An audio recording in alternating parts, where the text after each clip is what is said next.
Theodore Roosevelt warned us. To announce that there must be no criticism of the president, or that we are to stand by the president, right or wrong, is not only unpatriotic and servile, it is morally treasonable to the American public. You repeat the question to make sure I'm answering the right question. This is 9/11 question. The question was, we had 4 war games going on September 11th, and the question that I tried to pose before the secretary had to go to lunch was whether or not the activities of the 4 war games going on September 11th actually impaired our ability to respond to the attacks.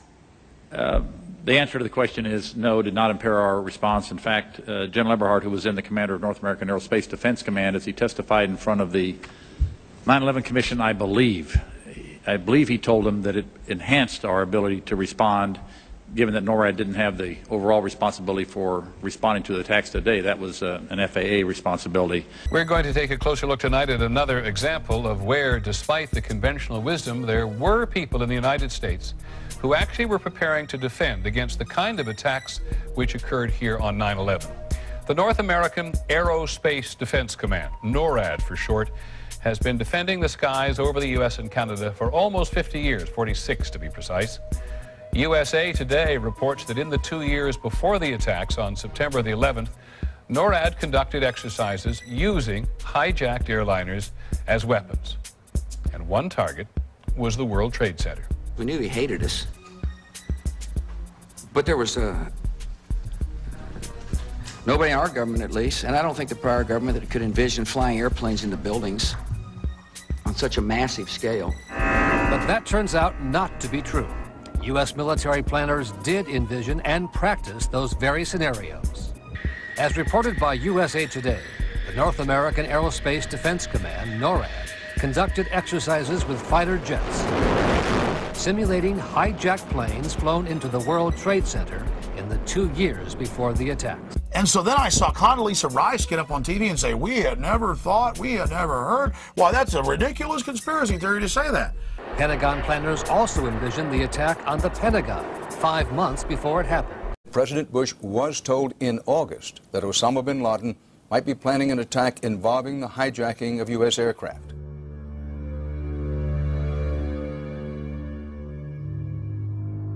Dan, it was a revelation that the White House had no intention of making public, and officials spent the entire day in full damage control. I don't think anybody could have predicted that they would try to use an airplane as a missile, a hijacked airplane as a missile. Nobody in our government, at least, and I don't think the prior government, that could envision flying airplanes into buildings on such a massive scale.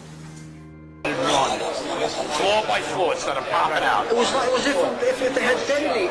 They were planned to take down a building. Boom, boom, boom, boom, boom, boom, boom. All the way down. I was watching it and running.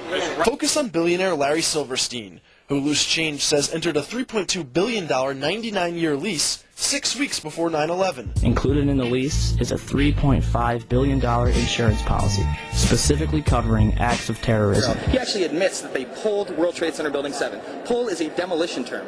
Okay, how did these buildings get rigged with bombs so they could just demolish them? Tomorrow night we'll take a look at Loose Change's investigation into the Pentagon attacks and dissecting an Osama bin Laden video. Doug Kolk, Fox 40 News, first at 10.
And the question here is whether or not he's the right man for the job. You know what? It wasn't an inside job. We can see the planes. The planes hit the building. It wasn't a controlled demolition, and the buildings came down. And it just is beyond bizarre that he believes it, but he's entitled to. Listen to George W. Bush on September 15, 2006, describe information extracted from a prisoner we are told is the mastermind behind 9/11. Khalid Sheikh Mohammed described the design of planned attacks on buildings inside the U.S. and how operatives were directed to carry them out. He told us the operatives had been instructed to ensure that the explosives went off at a point that was high enough to prevent people trapped above from escaping. This is the first acknowledgement of the growing awareness that the Twin Towers and World Trade Center Building 7 had been taken down with the explosives of controlled demolition. Conspiracy theories, what's, you know, where I are you don't know leaning who towards? did it, and neither do you, and we need the American people to get the truth. We have a right to know who did it, and so do the families of the victims. You know what? You can believe whatever you want. I don't really care. And this teacher can believe whatever he wants. I don't really care. I think you're both a little nutty.